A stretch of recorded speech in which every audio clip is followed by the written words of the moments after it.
WorldCom, the $11 billion lie that broke America's trust. On a quiet street in Clinton, Mississippi, stood an office building that looked like any other corporate headquarters. Clean lines, tinted windows, the kind of place where people worked in cubicles and attended meetings. This is the dark story of America's most catastrophic accounting fraud, WorldCom. At first, it was a dream of one man, Bernie Ebbers, a former gym teacher and motel manager who built a telecommunications empire from nothing. A company that grew so fast it seemed to defy gravity while investors cheered and regulators looked away. Here, spreadsheets were manipulated with more precision than any engineer tuned in network. The numbers glowed brighter than the truth beneath them. But this company was never just a successful business. Within its walls gathered accountants who had the power to create billions of dollars with keystrokes. At first, aggressive expansion and the intoxicating promise of the dot-com boom. Then the company passed into the hands of executives willing to cross any line. And WorldCom became not only a telecom giant, but also a symbol of corporate greed, shattered retirement accounts, and the anger of thousands who lost everything. In the same conference rooms where growth projections once soared, people now discuss fraudulent entries, prison sentences, and the wreckage of lives. How did one ambitious company turn from a scrappy underdog into an engine of deception, broken families, and financial devastation? And what truth is still hidden behind the quarterly earnings reports? If you enjoy deep investigations into corporate scandals and the people who perpetrated them, please subscribe, and tell me in the comments which failed company to explore next. Your support makes these detailed stories possible. 1. The man who had everything except limits. Thank you for being here. The company emerged from the deregulated landscape of American telecommunications like something conjured from pure ambition, pure hunger.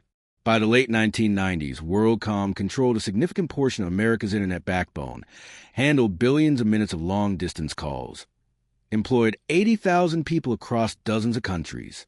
Market capitalization peaked near $180 billion, making it one of the most valuable companies in America. This was WorldCom, a name that promised connection, global reach, the future itself. But before it became a penny stock, before it filed the largest bankruptcy in American history, before the congressional hearings and the federal investigations, it was one man's answer to a question he could never quite escape. How do you prove you're not just a small-town guy who got lucky? This is the story of that company.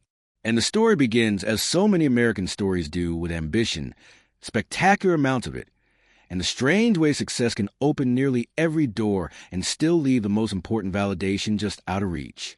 Let us begin with Bernard John Ebbers. Born in 1941 in Edmonton, Alberta, Bernie grew up in a working-class family that moved frequently. They eventually settled in California, where Bernie attended high school. He was tall, athletic, unremarkable academically. Basketball earned him a college scholarship to Mississippi College, a small Baptist school in Clinton, Mississippi. He graduated in 1967 with a degree in physical education. The exact trajectory was uncertain for years, but by the early 1970s, Bernie was running a small chain of motels in Mississippi and Texas. The work was unglamorous but profitable enough. He learned to negotiate, to manage tight budgets, to project confidence even when margins were thin. These were skills he would use later, though in ways no motel business could have predicted. Money from the motels was modest but steady. It allowed Bernie to provide for his growing family, to present himself as successful within a small circle. Yet money could not buy him the one thing he seemed to want most, recognition as something more than a guy who owned a few budget motels. The problem was simple and for him almost impossible to solve. Bernie was ordinary. His fortune, such as it was, came from hospitality, from renting rooms to traveling salesmen and families on vacation. This was not technology money, not finance money, not the kind of wealth or prestige built by people whose names appeared in business journals. The elites in telecommunications, the established carriers like AT&T, looked down on newcomers. At industry conferences, at the gatherings where real power was concentrated, Bernie always felt an invisible wall. He received invitations eventually, once WorldCom grew large enough. But he was never entirely inside. The rejection stung. Bernie had drive. He was persuasive, charismatic in a folksy way, willing to work harder than almost anyone. None of it seemed to matter at first. Old telecom had its rules, and one of them went like this. Motel money was not serious money. To understand Bernie's decision to build WorldCom into something massive, something that could not be ignored, you have to understand that wound. The company was not simply a business. It was a statement, an argument made in fiber optic cable and acquisition announcements. You may not accept me, but you will never be able to ignore this. The opportunity itself came from deregulation. In 1984, the federal government broke up AT&T's monopoly, fragmenting the telecommunications market and creating space for new competitors. Long-distance service, once the exclusive domain of Ma Bell, was suddenly open territory. Bernie saw the opening. In 1983, he and a group of investors, including some friends from his motel days, met at a coffee shop in Hattiesburg, Mississippi. They sketched out a plan to create a long-distance reseller, a company that would lease lines from larger carriers and sell discounted service to customers. The initial investment was modest, around $650,000 pooled from the partners. The company was originally called Long Distance Discount Services, or LDDS. It was small, regional, one of hundreds of similar ventures popping up across the newly competitive landscape. But Bernie had something many competitors lacked: relentless focus on growth. He was not interested in running a comfortable niche business. He wanted scale, dominance, a name everyone knew. The decision to pursue aggressive expansion was made early, probably by 1985. Bernie's strategy was straightforward: acquire competitors, consolidate operations, grow revenue, repeat. Debt was not a concern. Market share mattered. Size mattered. The appearance of unstoppable momentum mattered most of all. Between 1985 and 1997, LDDS, later renamed WorldCom, acquired more than 60 companies. Some were small regional carriers absorbed almost without notice. Others were major players. MFS Communications in 1996 for $14 billion, bringing with it crucial internet infrastructure. MCI in 1998 for $37 billion, the largest merger in history at that time, catapulting WorldCom into the top tier of telecommunications companies. Bernie was building something bigger, something more breathtaking, something that made established carriers look almost slow by comparison. The decision to pursue the MCI merger was made in 1997. Bernie convinced his board, his investors, and Wall Street analysts that the deal made strategic sense, that combining WorldCom's lean operations with MCI's customer base and network would create a powerhouse. The merger closed in September 1998. On paper, WorldCom was now a giant. In reality, the company was already starting to crack. 2. Building an illusion, the price and promises and lies. The growth took years. Between 1985 and 2000, WorldCom transformed from a regional reseller into a global telecommunications behemoth. The expansion was not simply building a network. It was constructing an entire imagined future, piece by piece, through acquisitions that looked brilliant on PowerPoint slides but concealed mounting operational chaos. Bernie's executives worked from his vision, but that vision demanded resources WorldCom did not have. The acquisition spree required enormous amounts of debt. Banks lined up to lend, dazzled by growth projections and confident presentations. By 1999, WorldCom carried more than $30 billion in debt. The interest payments alone ran into billions annually. Yet Bernie insisted the company could grow its way out, that revenue would eventually catch up to obligations, that scale would solve everything. The scale was extraordinary even by late 1990 standards. WorldCom's network carried more internet traffic than any other company on Earth. The fiber optic infrastructure spanned continents, undersea cables connecting cities across oceans. There were operations in dozens of countries, data centers humming day and night, customer service call centers employing thousands. Every detail reflected Bernie's precise idea of dominance. The biggest network, the most customers, the fastest growth rate. Yet WorldCom was not only the telecommunications giant everyone saw. To grasp its true fragility, you have to understand what lay beneath the impressive revenue numbers. An accounting structure designed not to reflect reality, but to create it, a shadow system built to keep the fantasy running. The company required constant cash flow to function. Sales teams spread across regions, working commission-heavy compensation plans that incentivized closing deals regardless of profitability. Operations were fragmented, absorbed acquisitions never fully integrated, systems running in parallel rather than merging cleanly. Back-office functions sprawled across locations, creating inefficiencies and gaps in oversight. Financial reporting became a monthly scramble to meet Wall Street's expectations. The accounting department formed a separate, tightly controlled world. Chief Financial Officer Scott Sullivan, a soft-spoken numbers expert who joined the company in 1996, oversaw financial operations with precision. Under him worked Comptroller David Myers and Director of General Accounting Buford Yates. These men, along with a small team of accountants, managed WorldCom's books. They prepared quarterly statements, filed reports with the Securities and Exchange Commission, assured investors that growth was real and sustainable. This parallel world was designed to remain out of sight. Journal entries were made in private. Supporting documentation, when it existed at all, was kept vague. Bernie wanted growth, but he wanted it to appear effortless, almost magical, never the result of manipulation, never the product of accounting tricks that violated basic principles and federal law. The fraud at WorldCom relied on a relatively simple mechanism, repeated on a massive scale. The company had two main types of costs: operating expenses, the routine costs of running the business like salaries and marketing and capital expenditures, money spent on long-term assets like network equipment. Under standard accounting rules, operating expenses reduce profit immediately. Capital expenditures, however, are capitalized, spread over several years, softening their impact on quarterly earnings. Starting in late 1999, as WorldCom's revenue growth began to slow and actual profits fell short of projections, Sullivan and his team began reclassifying ordinary operating expenses as capital expenditures. The amounts were staggering. In 2000 alone, roughly $3.8 billion in line costs, fees WorldCom paid to lease network capacity from other carriers, were fraudulently shifted from operating expenses to capital accounts. The practice continued through 2001 and into 2002, eventually totaling more than $7 billion in false capitalization.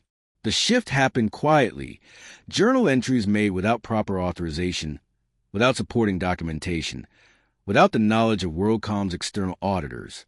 When questions arose internally, Sullivan's team provided vague explanations or simply asserted the entries were correct.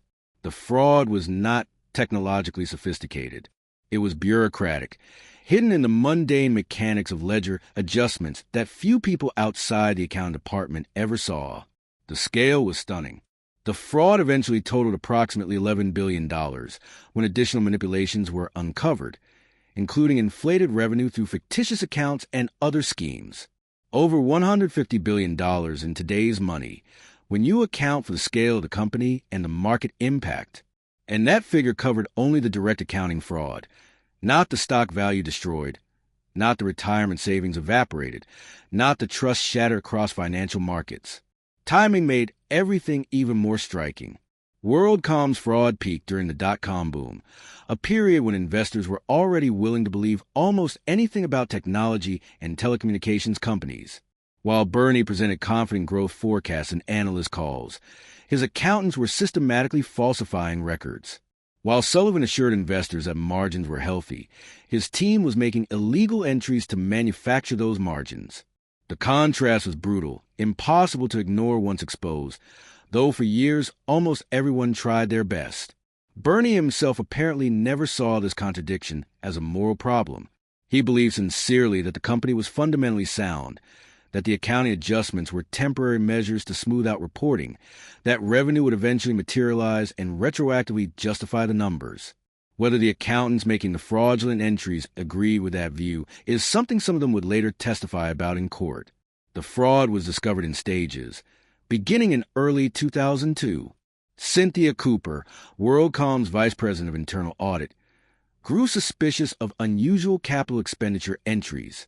Her team, working quietly and often at night to avoid interference from Sullivan, began tracing the journal entries. What they found was systematic fraud on a scale almost impossible to comprehend. Cooper reported her findings to the board of directors' audit committee in June 2002. The revelation was catastrophic. On June 25, 2002, WorldCom announced it had overstated earnings by $3.8 billion. The stock, already battered by the bursting dot-com bubble, collapsed. Within weeks, the company filed for Chapter 11 bankruptcy protection, the largest bankruptcy in U.S. history at that time. More fraudulent accounting was uncovered as investigators dug deeper. The total kept rising. The company that Bernie built to prove he mattered had finally created something grand enough to erase the invisible line between himself and the telecommunications establishment. But it had done so through deception, and the answer, slow and painful, would reveal itself in courtrooms and congressional hearings to come. 3. Quarterly reports and the machinery beneath. The seasons at WorldCom followed a rhythm as relentless as a metronome. Every quarter, the cycle repeated. Revenue targets set. Sales teams pushed, networks monitored, and most critically, financial results reported to Wall Street. For weeks beforehand, the accounting team had been working, every number reviewed, every variance explained, every analyst expectation understood. By the time the earnings release went out, usually in a carefully orchestrated morning announcement followed by a conference call, the numbers seemed to have been waiting, unchanged and perfect, simply revealing WorldCom's continued success. The quarterly ritual began with targets. Bernie and his senior executives set aggressive growth goals. Revenue needed to increase. Earnings per share needed to rise. Margins needed to stay healthy or improve. These targets were not suggestions. They were mandates. Miss them, and Wall Street would punish the stock. Miss them repeatedly, and credibility would evaporate, along with the ability to raise capital or complete acquisitions. The pressure flowed downward. Sales teams faced quotas that assumed perpetual expansion in a market that was maturing and growing more competitive. Operations managers were expected to control costs while still delivering service. And the finance team, led by Scott Sullivan, was expected to make the numbers work. The earnings calls were productions, not just reports. Analysts dialed in, notebooks ready, questions prepared.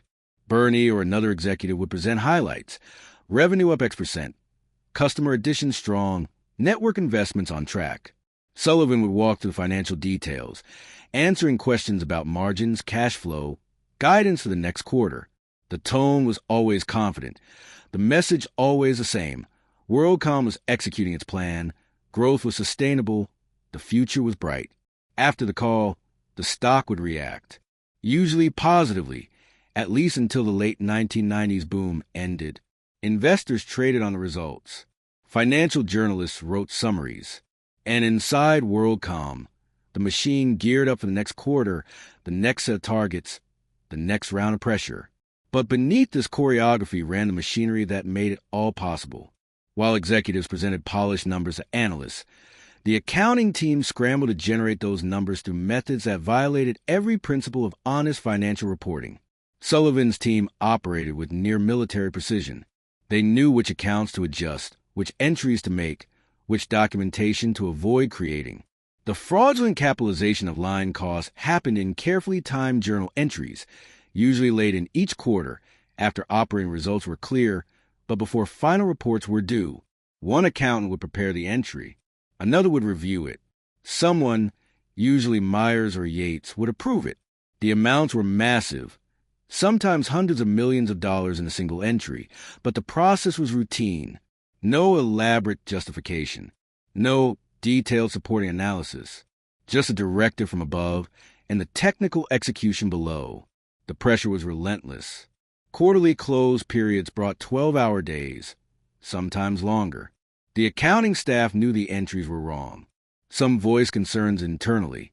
Most stayed quiet, either believing Sullivan's assurances that the adjustments were temporary and appropriate, or fearing for their jobs if they pushed back too hard. Beyond accounting, operations teams kept WorldCom's network functioning. Engineers monitored traffic, routed calls, managed capacity. Customer service representatives handled complaints, billing questions, technical issues. IT staff maintained systems that grew more complex with each acquisition, never fully integrated, held together with interfaces and workarounds. Outside, sales teams pursued new business. Cold calls, presentations, contract negotiations. The compensation was commission-heavy, rewarding deal volume over profitability. Representatives promised service levels and pricing that operations struggled to deliver profitably. The disconnect between what was sold and what could sustainably be provided widened, adding pressure to the financial team to make the economics appear sound. WorldCom's physical infrastructure demanded constant attention. Network operations centers ran 24/7, monitoring fiber routes, switching equipment, data centers. The technology was complex and expensive. Keeping it running required skilled technicians, replacement parts, software updates, security protocols.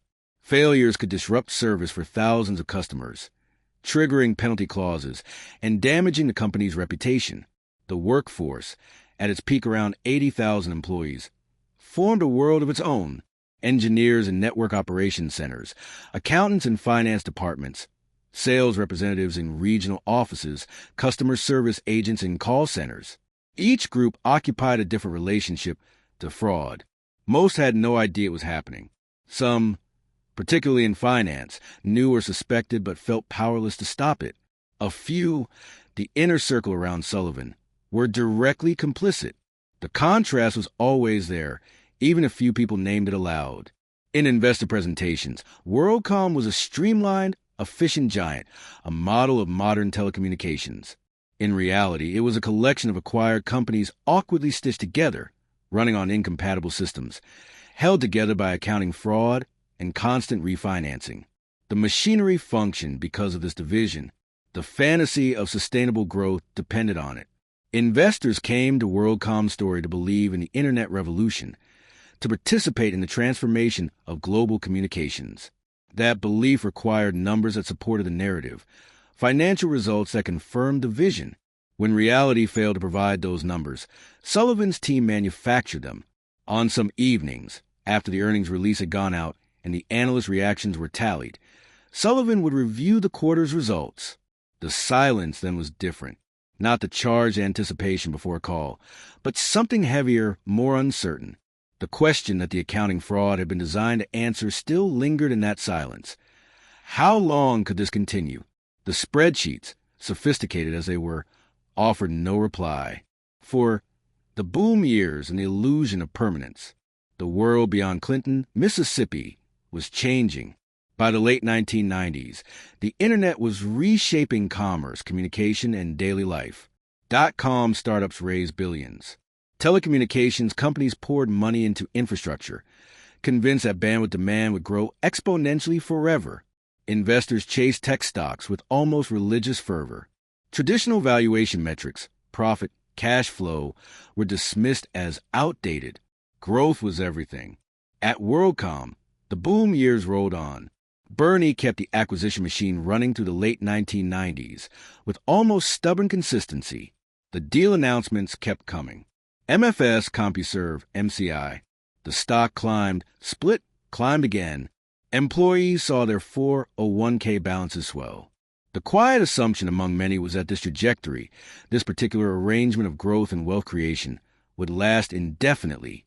The illusion was powerful, partly because Bernie himself believed it, or chose to. He had built something he thought was permanent, something that would outlast market cycles and competitive threats. WorldCom was fiber and switches, technology and contracts. In his mind, these were the things that endured. These were the things that mattered.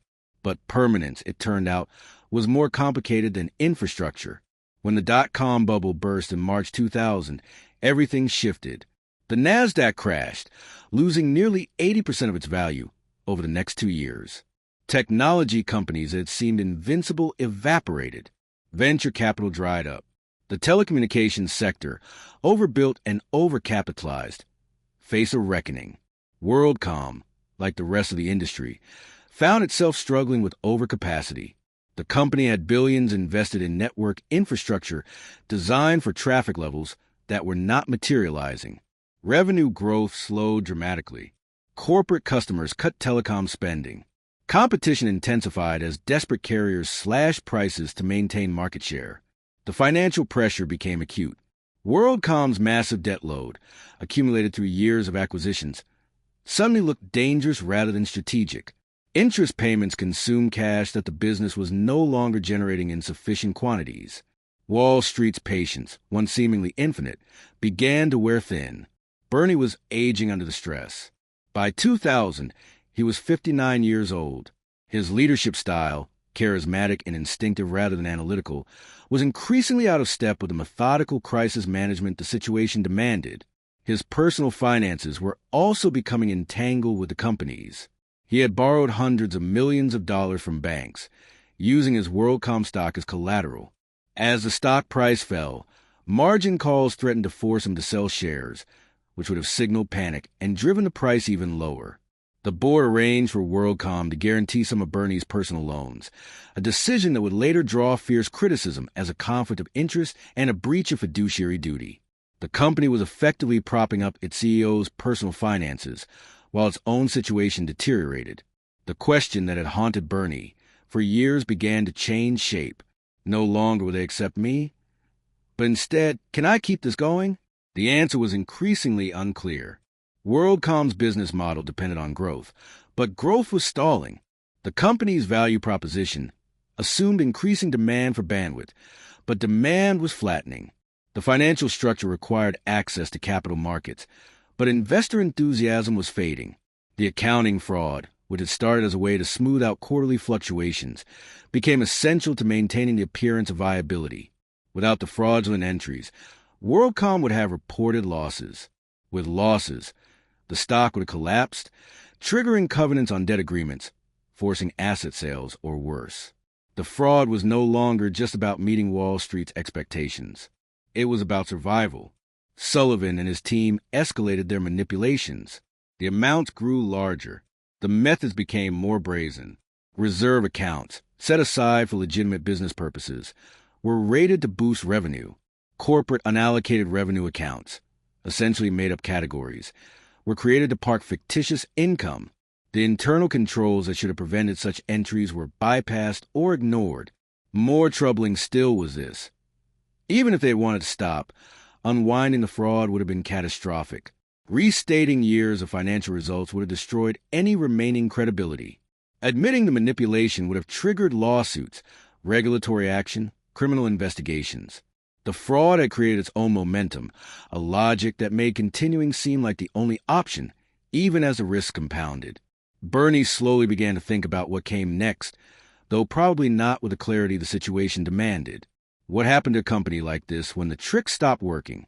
Could it realistically restructure, cut costs, find a path to genuine profitability? Should assets be sold, the company broken up, the pieces distributed to creditors? Or was it simply too large, too complex, too compromised to survive intact? There were no simple answers. So Bernie did what he'd often done when faced with problems that seemed unsolvable. He carried on as if everything were fine.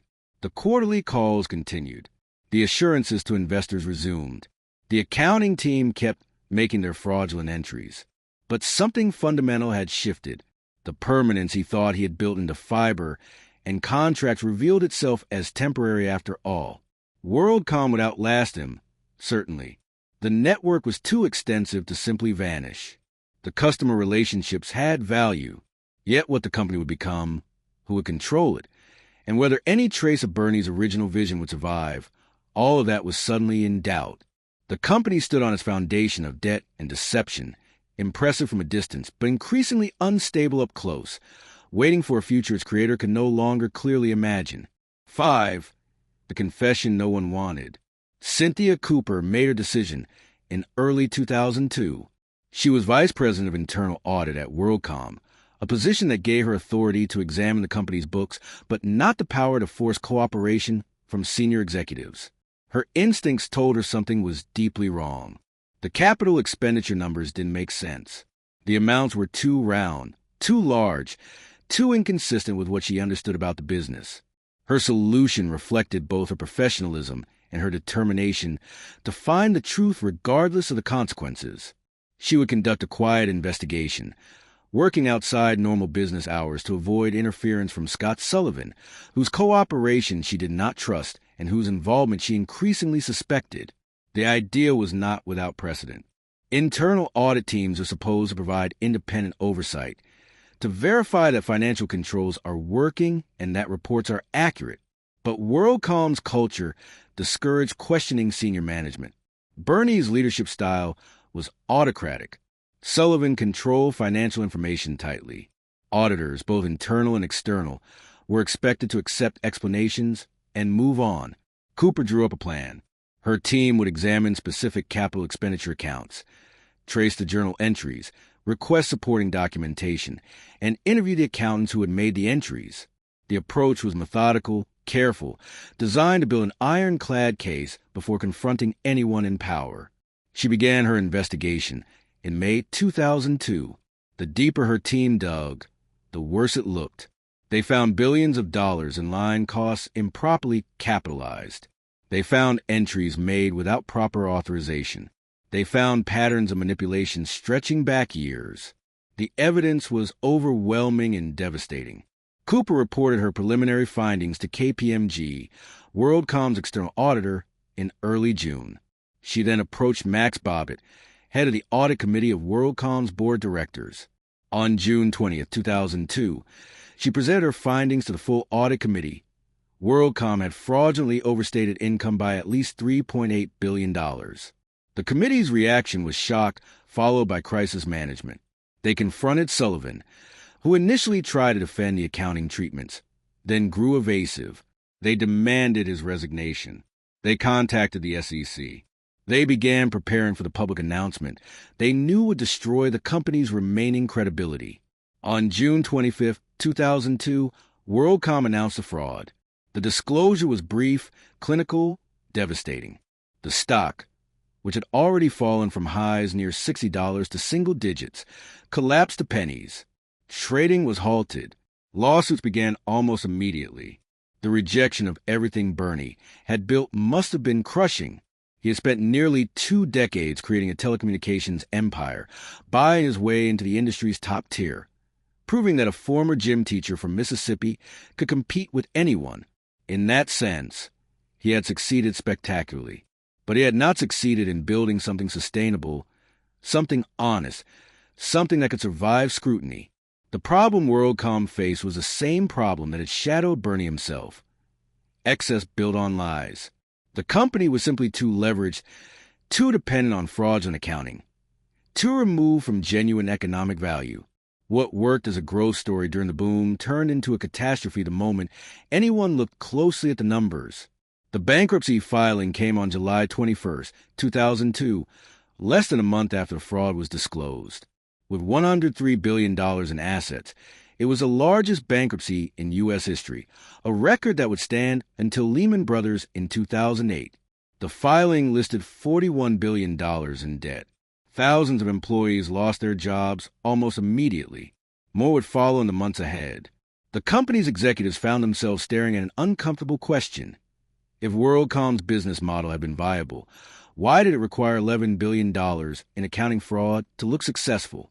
The answer, clear in hindsight, was that the model had never been sustainable. The acquisitions had created size, but not efficiency. The debt had funded expansion, but not profitability. The network was real, but the financial returns Bernie had promised were fantasy. Through much of 2002 and 2003, WorldCom operated in bankruptcy, trying to salvage what it could. A skeleton crew managed core operations. Assets were evaluated for sale. Creditors fought over what remained. The brand, once synonymous with innovation and growth, became toxic. The company eventually emerged from bankruptcy in 2004 as MCI Incorporated, a smaller, restructured entity that was later acquired by Verizon. WorldCom was ruined, humiliated, and desperate for anyone willing to believe the business had value separate from the fraud. That someone, improbably, was the bankruptcy court and a restructuring team determined to extract whatever genuine worth remained. They were about to discover that separating real assets from Bernie's illusions was harder than anyone had imagined. 6. Enter the prosecutors. Federal prosecutors first focused seriously on WorldCom in mid-2002. The fraud was too large, too blatant, too damaging to ignore. The Department of Justice, working with the Securities and Exchange Commission, began building criminal cases. They had cooperating witnesses almost immediately. Junior accountants who had made fraudulent entries provided detailed testimony. Internal audit work gave them roadmaps through manipulated books.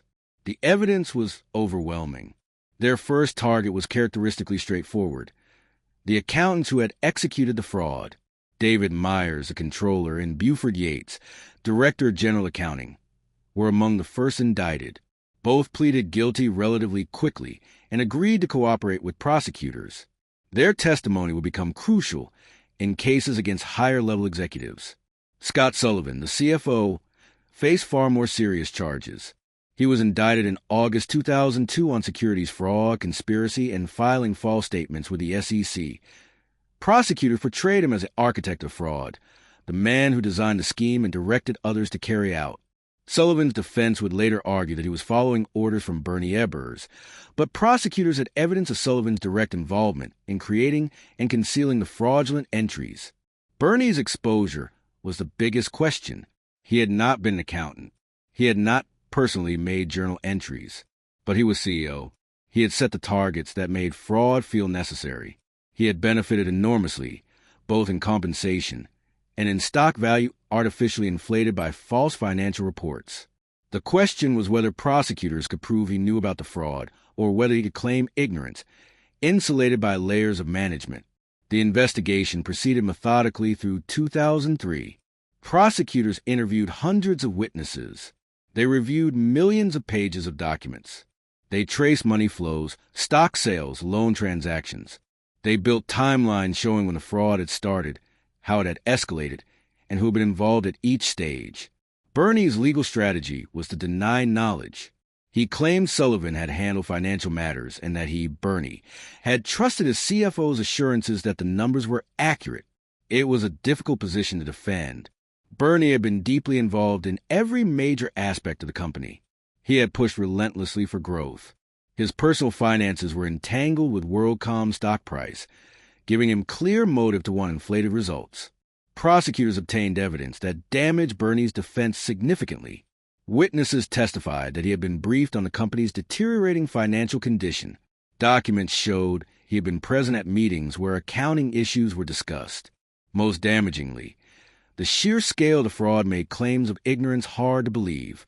$11 billion in fraudulent accounting was not something that could happen without the CEO noticing, prosecutors argued, especially when that CEO was as hands-on and controlling as Bernie Ebbers.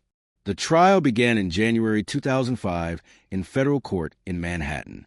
Bernie was charged with conspiracy, securities fraud, and making false filings with the SEC. The prosecution called witnesses from WorldCom's accounting department, from the board of directors, from the banks that had lent money based on false financials. Scott Sullivan, who had pleaded guilty and agreed to testify against his former boss, was the star witness. Sullivan's testimony was devastating. He described in detail how the fraud had worked, how entries had been made, how he and Bernie had discussed the company's financial problems and the need to meet Wall Street's expectations.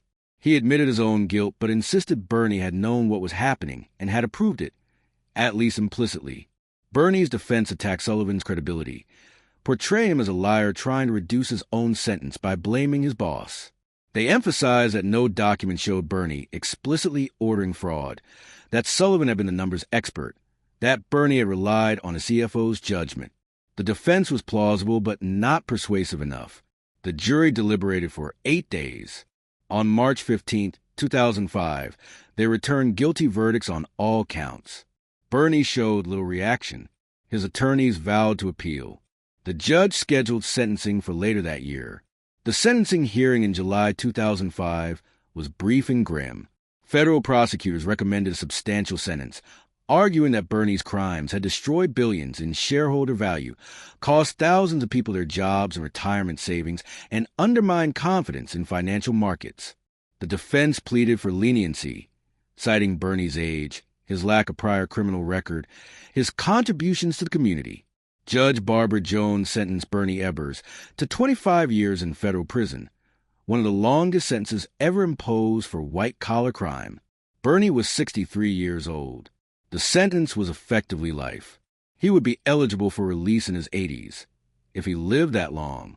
Bernie reported a federal prison in Louisiana in September 2006 after exhausting his appeals. He served 13 years before being granted compassionate release in December 2019 due to declining health. He died in February 2020 at age 78, never having admitted guilt or expressed remorse publicly. Scott Sullivan received a 5-year sentence in exchange for his cooperation. He served approximately 4 years and was released in 2009. Other executives and accountants received shorter sentences or probation. None recouped the wealth they had gained during the fraud years. Most faced additional civil penalties and were barred from serving as officers or directors of public companies. The criminal cases answered some questions but left others open. Bernie had been held accountable. The fraud had been punished. But the deeper issues, the Wall Street pressure that rewarded growth over sustainability, the auditor failures that missed or ignored red flags, the board oversight that had been passive or ineffective, those structural problems remained largely unaddressed. 7. The employees who lost everything. The fraud of 2002 changed thousands of lives overnight. When WorldCom disclosed the accounting manipulations in June and filed for bankruptcy in July, the immediate casualties were not the executives or the accountants. They faced prosecution in prison, but most had already cashed out millions in stock or built financial cushions. The real victims were ordinary employees who had believed in the company and invested their futures in its success. Security at WorldCom facilities tightened after the bankruptcy filing, but not because of external threats. The company feared sabotage or theft by employees who had just learned their retirement accounts were worthless and their jobs were disappearing. Guards screened everyone entering, including workers who had been with the company for decades. The atmosphere was tense, sometimes openly hostile. The human costs were staggering, but unlike the neatly quantified accounting fraud, these costs resisted simple measurement.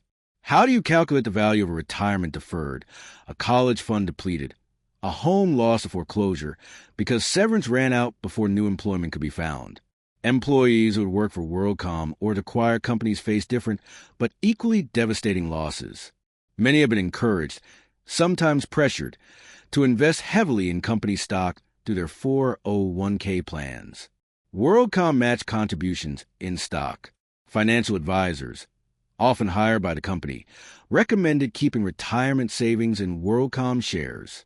The stock was presented as safe, a reliable long-term investment backed by the company's growth and market position.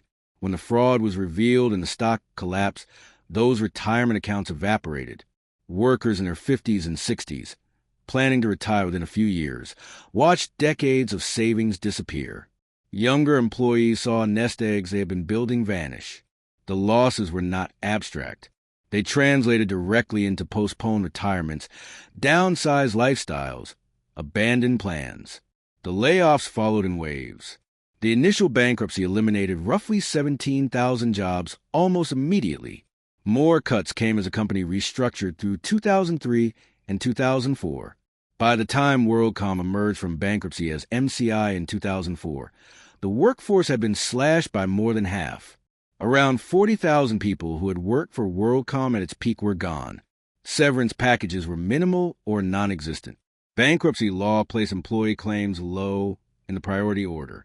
Secured creditors came first, then bondholders. Workers lucky enough to receive anything got pennies on the dollar for accrued vacation time and deferred compensation. Most got nothing beyond their final paychecks. The emotional toll was immense. Employees described feelings of betrayal, anger, and helplessness. Many had believed in Bernie's vision, trusted his assurances, worked long hours to help the company succeed, learning that the success had been fabricated, that the stock they had been encouraged to buy was essentially worthless, that their loyalty had been exploited, was devastating. Some workers had been directly involved in operations that served the fraud, though they did not know it. Sales representatives who had sold services based on capabilities the network could not profitably deliver. Engineers who had built infrastructure funded by debt the company could never repay. Customer service agents who had assured clients of financial stability that did not exist. They had done their jobs in good faith, unaware that the larger enterprise was corrupt. The geographic impact was concentrated in certain areas. Clinton, Mississippi, where WorldCom was headquartered, saw massive job losses. The company had been one of the region's largest employers. Its collapse rippled through the local economy. Restaurants lost business. Real estate values fell. Other businesses that had depended on WorldCom's presence struggled or closed. Retirees faced particular hardship. Those who had already left the company but were receiving pensions or had retirement accounts in company stock saw their income collapse. Some had to return to work in their 60s and 70s. Others downsized homes, moved in with family, or applied for government assistance they had never imagined needing. The stories were individual but followed patterns. A network engineer in his late 50s, 25 years with the company, retirement plan for age 60, watched his 401k drop from $450,000 to less than $10,000. He postponed retirement indefinitely, took a job paying half his former salary, and accepted he would probably work until health forced him to stop. A customer service supervisor in her early 40s, single mother of two, had invested aggressively in WorldCom stock on advice from the company's retirement planning seminars. She lost more than $80,000, her entire savings. She eventually found work, but at lower pay and without benefits comparable to what she had lost. College for her kids, once a certainty, became uncertain. A senior accountant who had worked in a regional office, not in the corporate finance department where the fraud occurred, lost his job in the first round of cuts. His WorldCom stock, once worth more than $200,000, became worthless. He found new employment after 9 months, but at a significant pay cut and in a different city, forcing his family to relocate and sell their home at a loss in a depressed market. These individual tragedies multiplied across thousands of workers. Class action lawsuits were filed on behalf of employees, but settlements, when they came, were modest. The company had little left after secured creditors took their share. Employees recovered a fraction of their losses, and only after years of litigation. The broader workforce impact extended beyond WorldCom employees. The telecommunications sector, already struggling with overcapacity and the post-bubble contraction, saw the WorldCom bankruptcy as confirmation of systemic problems. Other carriers cut jobs. Investment dried up. Workers across the industry faced layoffs and reduced prospects. Union members, where WorldCom had union representation, fared slightly better in some cases, protected by collective bargaining agreements that gave them marginally higher priority in bankruptcy proceedings. But even union contracts could not shield workers from the fundamental reality. There was not enough money to make them whole. The contrast between executive compensation and worker losses became a rallying point for anger. Bernie had made tens of millions in salary and bonuses during the fraud years. Sullivan and other top executives had cashed out stock options worth millions. Meanwhile, workers who had invested modestly and lived within their means lost everything. Congressional hearings in 2002 featured emotional testimony from former WorldCom employees. They described the fraud impact in personal terms. Homes lost, retirements destroyed, families stressed to the breaking point. Lawmakers expressed outrage, promised reforms, but the structural protections that might have prevented such losses, stronger pension regulations, limits on company stock and retirement plans, stricter fiduciary standards, came slowly if at all. 8. Lessons written in lost savings. The lessons arrived too late for most of WorldCom's employees, but they were there, documented in bankruptcy filings, congressional testimony, and academic studies of corporate fraud. The question was whether anyone outside the immediate circle of victims would learn from them, or whether the same patterns would simply repeat with different companies and different workers bearing the cost. The first lesson was about concentration risk. Retirement savings should never be heavily concentrated in a single stock, especially the stock of the company that also provides your paycheck. WorldCom employees learned this the hardest way possible. When the company collapsed, they lost both their jobs and their retirement savings simultaneously, a double devastation that left them with no cushion and few options. Financial advisors had known this principle for decades. Diversification reduces risk. Spreading investments across different assets, different sectors, different geographies protects against catastrophic loss in any single holding. But WorldCom, like many companies in the 1990s, had actively encouraged employees to concentrate their retirement savings in company stock, offering matching contributions in shares, and promoting the stock as a safe, reliable investment. The incentives were misaligned from the start. Companies benefited from employee stock ownership. It aligned interests, supposedly, and it was cheaper than cash compensation. Executives benefited because employee buying pressure supported the stock price. Financial advisors hired by the company benefited because they were paid to manage retirement plans and had little reason to contradict the company's preferences. The employees, the ones actually taking the risk, were the only ones who did not benefit from the arrangement, though they did not realize it until too late. The lesson should have been clear. Never trust retirement advice from someone whose paycheck depends on you following that advice. But the lesson required a level of financial skepticism that many workers, particularly those without extensive investment experience, did not possess. The second lesson was about trusting audited financial statements. WorldCom's books were audited by Arthur Andersen, one of the Big Five accounting firms, later reduced to the Big Four after Andersen's collapse in the wake of the Enron scandal. Andersen's auditors reviewed WorldCom's financials every year and signed off on them as accurate and in compliance with accounting standards. They were not. The audits missed or ignored $11 billion in fraud. The failure was not a minor oversight. It was a complete breakdown of the auditing function. Whether the failure was due to incompetence, insufficient skepticism, or deliberate blindness remained debated, but the outcome was the same. Audited financials provided no real assurance of accuracy. Employees and investors who relied on those audits, reasonably assuming that a major accounting firm would catch significant fraud, were betrayed. The lesson was that external audits are not guarantees. They are limited reviews conducted under time and budget constraints by professionals who may have conflicts of interest, particularly if they also provide consulting services to the same client. The third lesson was about corporate governance. WorldCom's board of directors was supposed to oversee management, ensure accurate financial reporting, and protect shareholder interests. The board failed comprehensively. Directors did not ask hard questions. They did not push back on aggressive acquisition strategies. They did not insist on understanding the accounting treatments that made the company's results look better than they were. In some cases, directors lacked the expertise to effectively oversee a complex telecommunications company. In other cases, they were too close to Bernie, personally loyal or financially dependent on their director fees and stock grants to challenge him effectively. The board approved loans to Bernie secured by company stock. They allowed conflicts of interest that put his personal finances ahead of shareholder interests. The lesson was that corporate governance is only as strong as the director's independence and willingness to challenge management.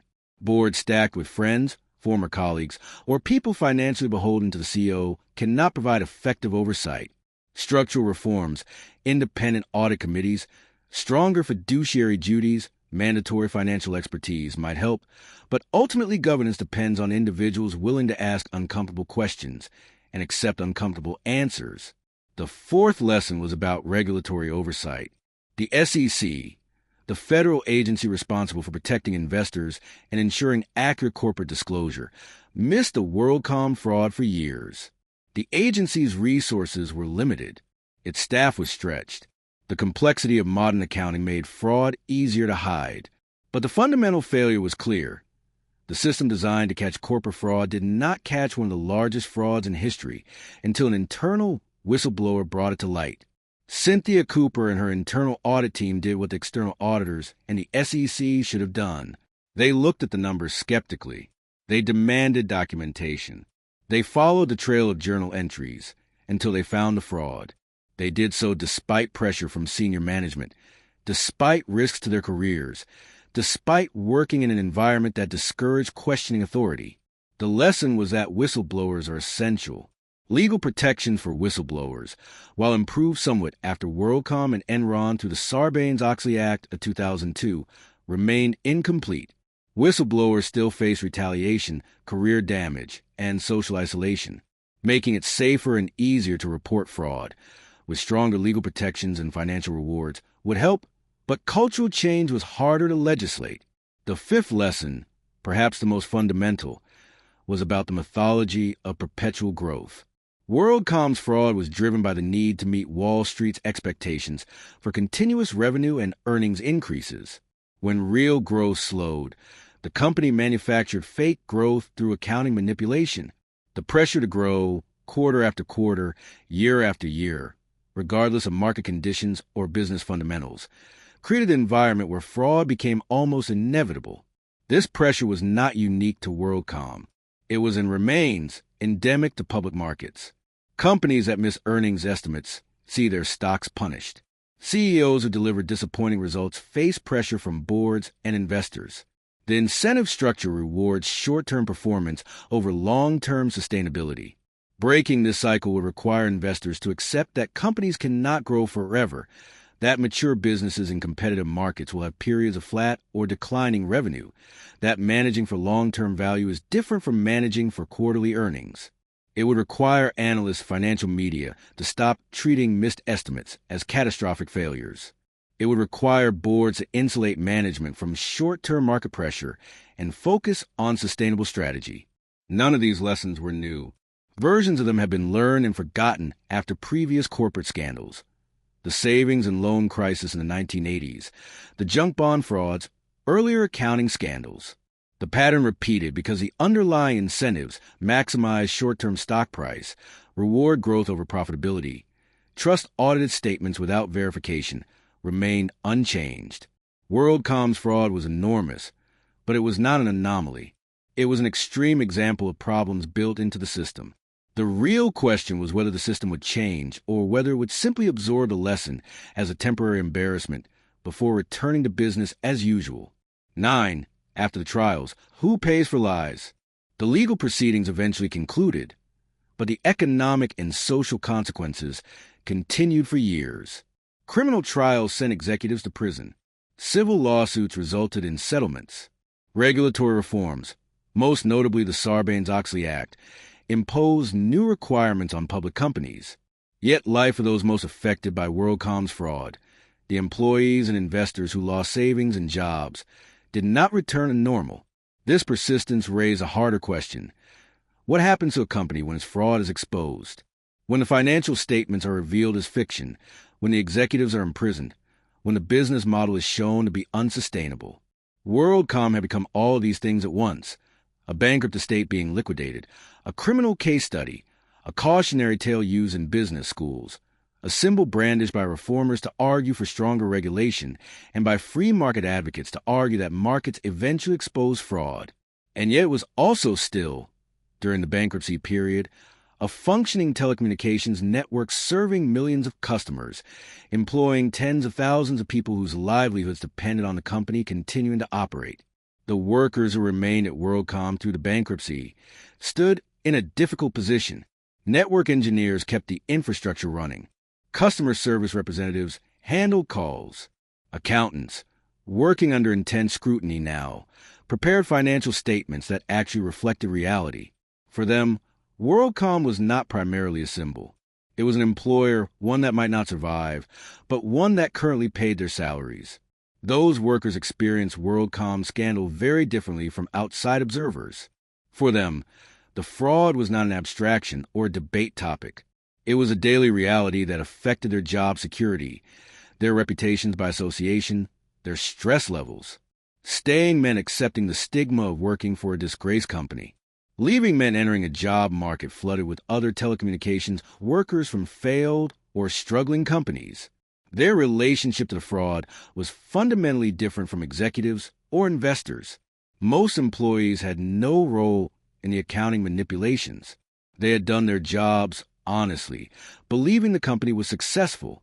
Learning that the success was fabricated did not change the fact that they had real skills, had done real work, had created real value in the form of network infrastructure and customer service. The economic truth was that WorldCom, stripped of its fraudulent accounting, still had valuable assets. The fiber optic network was real. The customer contracts had value. The brand, despite the scandal, still meant something in certain markets. The bankruptcy process was about separating the genuine business value from the inflated claims Bernie and his team had made. This separation was difficult and painful. Assets were sold to pay creditors. Operations were consolidated or shut down. Employees were laid off in waves. The company that emerged from bankruptcy in 2004, renamed MCI Incorporated, was a fraction of WorldCom's peak size. It operated profitably for a few years before being acquired by Verizon in 2006, at which point the WorldCom name disappeared entirely from a marketplace. The historical echo was unavoidable. Bernie had built WorldCom through acquisitions, absorbing competitors and erasing their identities. In the end, WorldCom itself was absorbed, its identity erased, its assets distributed to creditors and acquiring companies. The company that had seemed so permanent, so dominant, proved as fragile as any of the businesses it had consumed.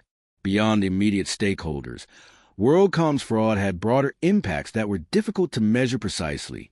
Confidence in financial markets took a hit. The WorldCom scandal, combined with Enron's collapse and other contemporaneous frauds, created a crisis of trust. Investors became more skeptical of corporate earnings reports. Auditing firms faced increased scrutiny and liability. Regulatory responses attempted to address some of the structural issues. Sarbanes-Oxley imposed new requirements: CEO and CFO certification of financial statements, stronger audit committee independence, criminal penalties for securities fraud, protections for whistleblowers. The law was controversial, with critics arguing it imposed excessive costs on public companies, and supporters insisting it was necessary to restore investor confidence. Whether Sarbanes-Oxley actually prevented future frauds remained debated. Some argued it made fraud harder to perpetrate and easier to detect. Others pointed out that determined fraudsters could still find ways around regulations, and that the law's main effect was to increase compliance costs without fundamentally changing behavior. The accounting profession also faced consequences. Arthur Andersen, which had audited WorldCom's frauds and financials, collapsed in 2002 following its conviction for obstruction of justice in the Enron case. The conviction was later overturned on appeal, but by then Andersen was gone, its workforce scattered to other firms. The firm's demise sent a message about auditor responsibility, but also reduced competition in the audit market, potentially weakening oversight by giving the remaining Big Four firms more power and less incentive to challenge client management. Environmental and social costs, rarely discussed in analyses of corporate fraud, were nevertheless real. WorldCom's bankruptcy disrupted communities where the company had been a major employer. Local tax revenues fell. Charitable contributions dried up. The social fabric in places like Clinton, Mississippi, where WorldCom had been a source of civic pride, was damaged. The infrastructure WorldCom had built, particularly the fiber optic network, continued to serve useful purposes. The physical assets did not disappear just because the company that built them committed fraud, but the opportunity costs were significant. Resources that went into building redundant capacity, driven by fraudulent growth projections, might have been deployed more productively elsewhere. All of these concrete realities existed beneath and alongside the legal and regulatory responses. WorldCom was at once a cautionary tale and an ongoing business problem, a symbol of corporate excess and a collection of assets being redistributed, a source of lessons for reformers and a messy bankruptcy for practitioners to navigate. To understand the scandal's full impact, you had to hold all of these perspectives together, not picking one narrative, but accepting that WorldCom's fraud contained many, that its consequences were fractured, and that different people experienced those consequences in radically different ways. Bernie had built WorldCom to prove he belonged at the top of the telecommunications industry. The company had achieved a level of size and influence far beyond what anyone could have imagined when it started as a small long-distance reseller. But the question of legitimacy, whether the success was earned or fabricated, whether growth was sustainable or artificial, remained as tangled and unresolved as ever until fraud was exposed. The bankruptcy estate worked through its obligations over several years. Creditors recovered a portion of their claims. Employees eligible for severance received reduced payments. Shareholders, who had once owned stakes in a company worth $180 billion, recovered almost nothing. The legal system had imposed accountability on the individuals responsible, but it could not undo the damage or restore what had been lost. 10. The scandalous warning. The lessons were there. Whether anyone chose to heed them was another question entirely. WorldCom's fraud reflected problems in American capitalism with uncomfortable clarity. The company was a mirror, and what it showed depended entirely on who was looking and what they were willing to admit. For some, WorldCom illustrated regulatory failure and the need for stronger oversight. A company had committed massive fraud for years, and neither external auditors, nor the SEC, nor the board of directors had caught it. In that version, the narrative was about gaps in accountability, about systems that allowed executives to lie with impunity, about the need for stricter rules and tougher enforcement. For others, the very same sequence of events told a different tale. Markets had eventually corrected. The fraud was exposed by internal whistleblowers. Executives were prosecuted and imprisoned. Shareholders lost money, but that was the risk of investing. In that telling, the story was about the self-correcting nature of capitalism, about how fraud, while painful, ultimately gets punished, about how additional regulation would only burden honest companies without preventing determined fraudsters.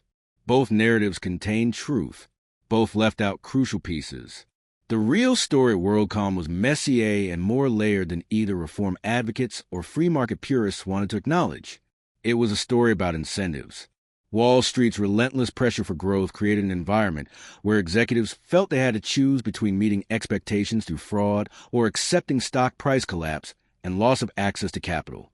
The incentive structure rewarded short-term results over long-term sustainability, stock price over actual business performance, meeting estimates over honest reporting. It was a story about complexity.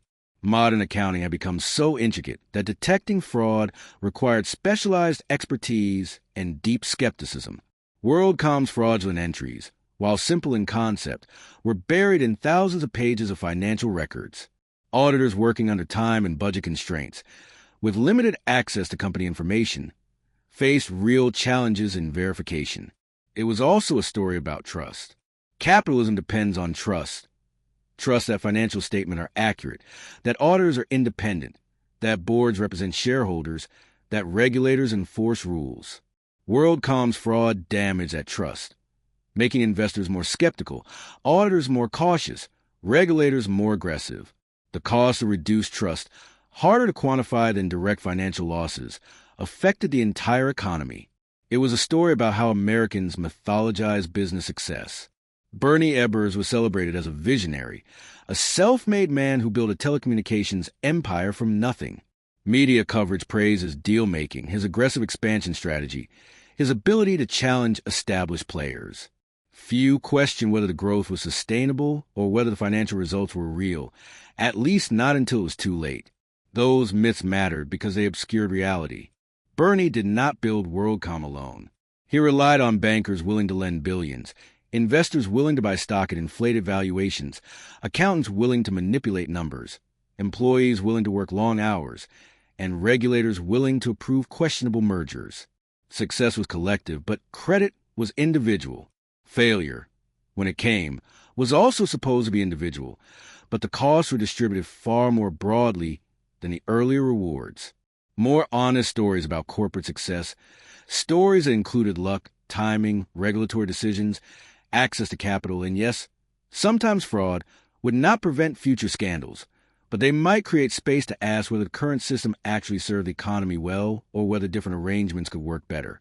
None of these conversations were easy. They challenged deeply rooted beliefs about markets, merit, and the role of government. They asked people who benefited from the current system to admit that it had serious flaws, that success was not always earned, that the game had never been purely fair. WorldCom could not force anyone to have these conversations, but its story offered concrete entry points. Specific, undeniable examples that made abstract issues visible. Who profits when fraud succeeds and who pays when it fails? How should retirement savings be protected? What level of regulatory oversight balances efficiency with safety? How can whistleblowers be encouraged without creating frivolous claims? The open question was whether Americans would use those entry points or keep fighting over symbols, defending capitalism or attacking it, without examining the underlying structures that WorldCom's fraud had exposed so clearly. 11. Accountability and what could be different. Looking honestly at the fraud was only the first step. The harder question was what to do with the lessons. WorldCom existed inside a legal and regulatory framework that had been designed for a different era. The rules governing financial disclosure dated to the 1930s and 1940s. Accounting standards had evolved, but enforcement was inconsistent. Auditor independence was compromised by consulting relationships. Board oversight was often passive. Executive compensation was increasingly tied to stock price, creating incentives for manipulation. The problems WorldCom exposed were not, at their core, about one company or one fraud. They were structural, baked into systems that treated quarterly earnings as the ultimate measure of success and assumed that markets would naturally punish dishonesty. WorldCom's fraud pointed to several areas where American business and regulation might need reform. First, auditor independence demanded serious attention. Arthur Andersen had earned substantial consulting fees from WorldCom while also serving as its auditor. The potential conflict was obvious. If auditors depended on consulting revenue from their audit clients, they might be reluctant to challenge management or issue qualified opinions that could jeopardize the relationship. The Sarbanes-Oxley Act addressed this by restricting certain types of consulting services, but the fundamental problem remained. Audit firms were hired and paid by the companies they audited, creating a structural conflict. More radical reforms, such as having auditors selected and paid by an independent body, or rotating audit firms regularly, might reduce conflicts but would create new complications. Second, executive compensation needed rethinking. Bernie Ebbers' wealth came primarily from WorldCom stock. When the stock rose on fraudulent earnings reports, he benefited enormously. When it fell after the fraud was exposed, he was ruined, but not before he had cashed out millions and borrowed hundreds of millions more using stock as collateral. Compensation structures that heavily reward short-term stock price increases create incentives for manipulation. Long-term incentives, clawback provisions that allow companies to recover compensation based on restated results, and limits on executive stock sales might help align executive interests with long-term shareholder value, but they would also face resistance from executives and boards. Third, retirement plan protections needed strengthening. Employees should not be allowed, let alone encouraged, to concentrate their retirement savings in their employer's stock. Limits on company stock in 401k plans, mandatory diversification requirements, and independent investment advice not paid for by the employer could protect workers from catastrophic losses. Fourth, whistleblower protections and incentives needed expansion. Cynthia Cooper did what the system was supposed to do automatically. She investigated suspicious accounting, gathered evidence, and reported fraud. She did so at considerable personal and professional risk. Making it safer and more rewarding to blow the whistle on corporate fraud would increase the likelihood of early detection. The Dodd-Frank Act of 2010 created financial incentives for whistleblowers who provide information leading to successful SEC enforcement actions. Whether these incentives are sufficient and whether they create problematic incentives for frivolous claims remain debated. Fifth, and perhaps most fundamentally, the culture of quarterly capitalism needed examination. The pressure to meet or beat earnings estimates every quarter, regardless of business fundamentals, created an environment where fraud became tempting. Teaching investors to value long-term sustainable performance over short-term results would require changes in how analysts evaluate companies, how media covers earnings, and how executives are compensated. None of these reforms were easy. They challenged powerful interests, accounting firms that profit from consulting, executives who benefited from stock-based compensation, institutional investors who focus on quarterly performance, boards that preferred passive oversight. But the cost of inaction was also high. WorldCom was not the only fraud of its era. Enron, Adelphia, Tyco, HealthSouth, and others all collapsed around the same time, suggesting systemic problems rather than isolated bad actors. The total shareholder losses from these frauds ran into hundreds of billions of dollars. The damage to market confidence was immeasurable. The question was whether Americans, collectively, would demand meaningful reform or accept the status quo as the price of doing business, whether they would insist that the system serve workers and investors, not just executives and insiders. whether they would support regulations that prevented fraud, even if those regulations impose costs on honest companies. WorldCom offered a clear example of what could go wrong when checks and balances failed. The next question was whether anyone would use that example to build better checks and stronger balances. 12. The next scandal waiting. The structures outlasted the reforms, just as the telecommunications infrastructure outlasted the company that built it. Morning arrived in Clinton, Mississippi, the same way it had for decades. Light spread over the streets, touching the office buildings first, then the homes, then the schools where children of former WorldCom employees now studied. The building that had once housed WorldCom's headquarters still stood. Different companies occupied the space now, the parking lot filled with different cars. The name on the sign had changed, but the structure remained, a physical reminder of what had been built and what had been destroyed. Inside various offices across America, daily routines continued. CFOs reviewed quarterly results. Accountant prepared journal entries. Auditors conducted reviews. The machinery of corporate finance kept running, as it always had, as it always would. That continuity was perhaps the clearest truth about corporate fraud. Beneath the scandals and reforms, beneath the prosecutions and regulations, the fundamental dynamics remained largely unchanged. Companies still faced pressure to grow. Executives still benefited from rising stock prices. Auditors still worked for the companies they audited. Workers still trusted retirement plans managed by their employers. WorldCom's fraud had been extreme, but the pressures that produced it were ordinary. The incentives that made fraud tempting still existed. The opportunities to manipulate numbers, while reduced by Sarbanes-Oxley and other reforms, had not disappeared entirely. The next scandal was probably already developing somewhere, at a company whose name would become synonymous with corporate crime, but was currently just another business trying to meet Wall Street's expectations. The question was whether the system had learned enough to catch the next fraud earlier, before it reached WorldCom scale, whether whistleblowers would feel safe coming forward, whether auditors would be more skeptical, whether boards would ask harder questions, whether regulators would investigate warning signs, or whether the cycle would simply repeat. A company growing too fast, executives making promises they could not keep, accountants finding creative ways to hide problems, auditors missing or ignoring red flags, employees investing their futures in company stock, and eventually, inevitably, a collapse that destroyed wealth, ruined lives, and generated temporary outrage before the system moved on to the next quarter, the next earnings call, the next growth story. The telecommunications industry had consolidated significantly after WorldCom's bankruptcy. Competition had decreased. The remaining carriers, larger and more powerful, faced less pressure from upstarts. Whether this consolidation made the industry more stable or simply concentrated risk differently remained an open question. Technology had changed too. The internet backbone WorldCom once controlled had been absorbed by other carriers. New technologies, mobile networks, cloud computing, had emerged.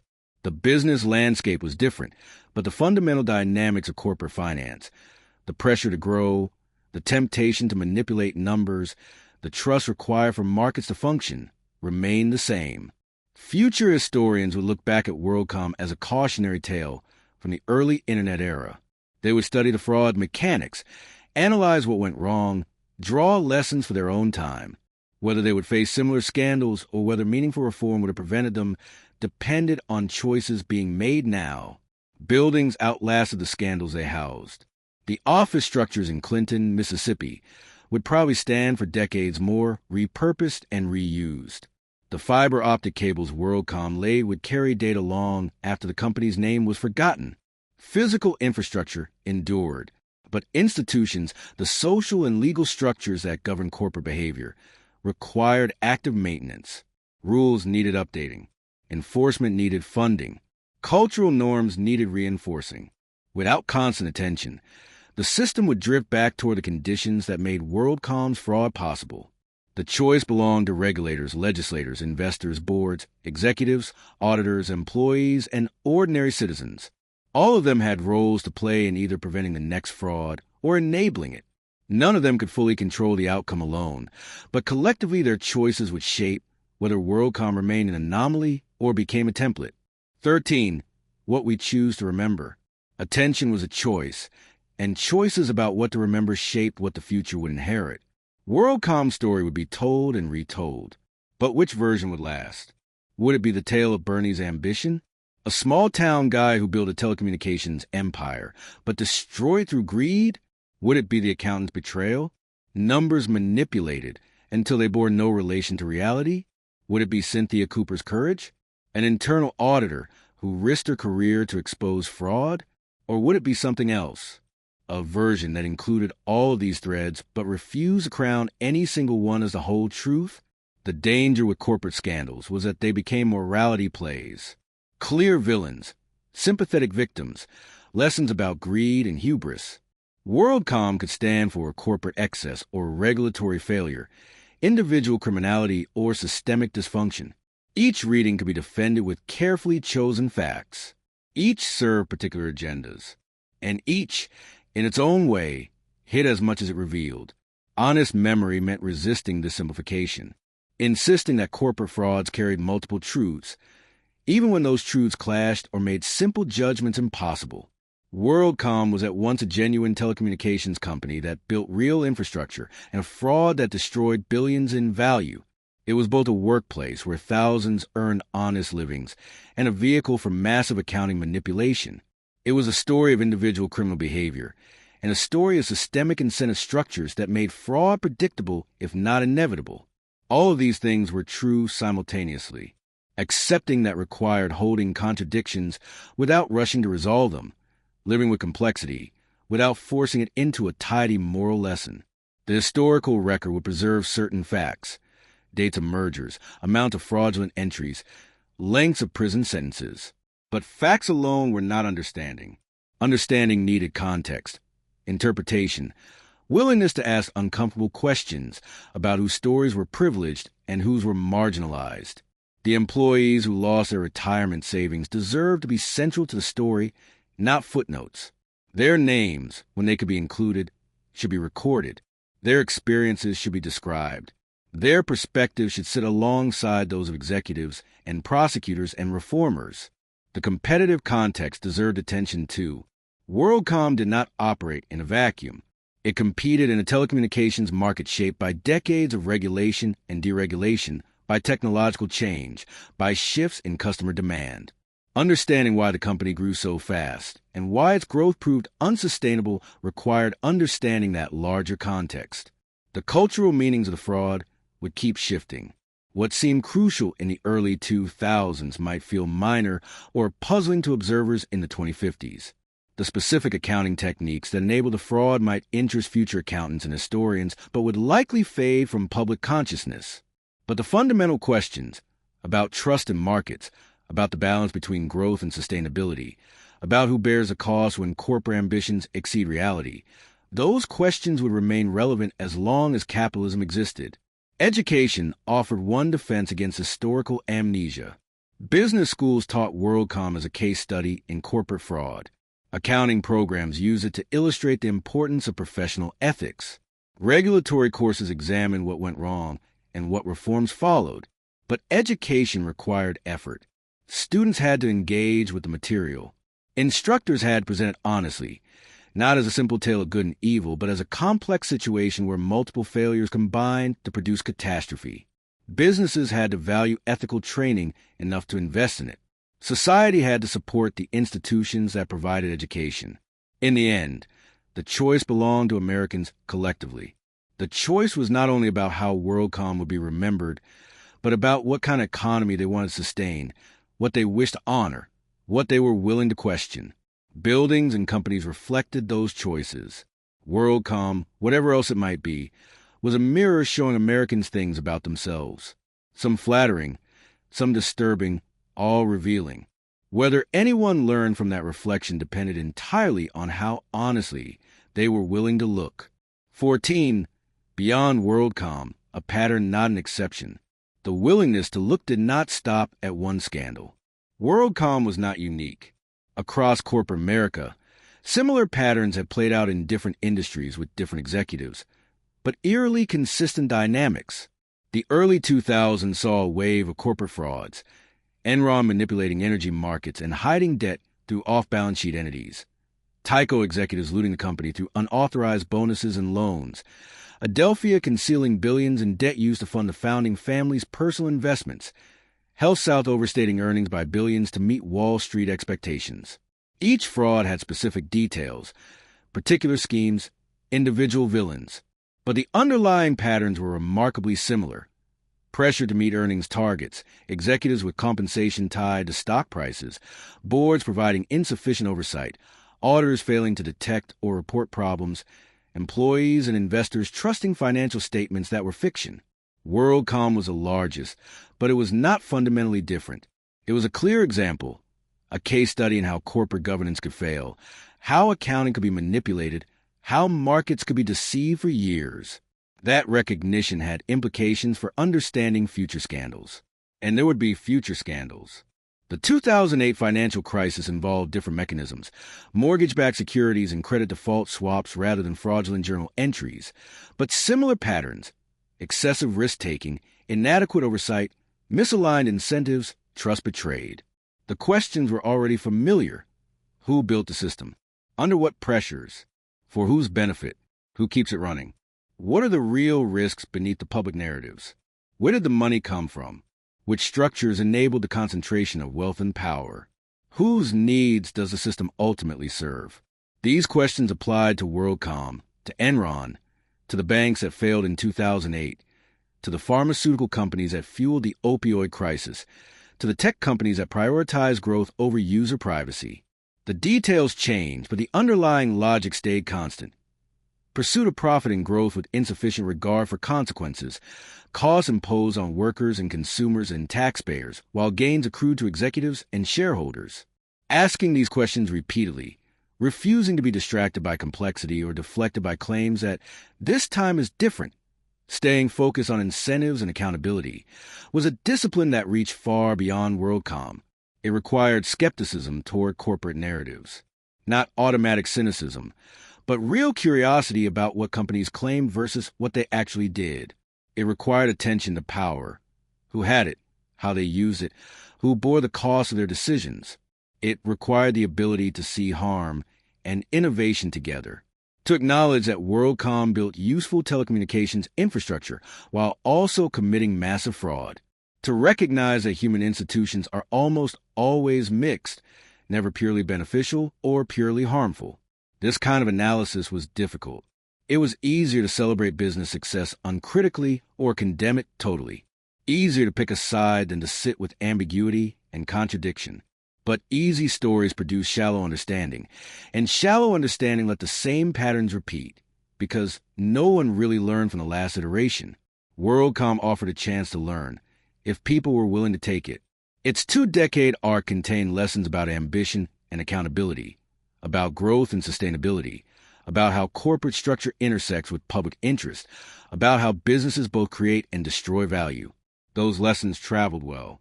They could be applied to countless other situations, from cryptocurrency exchanges to social media platforms, from biotech startups to established manufacturers. But lessons needed students.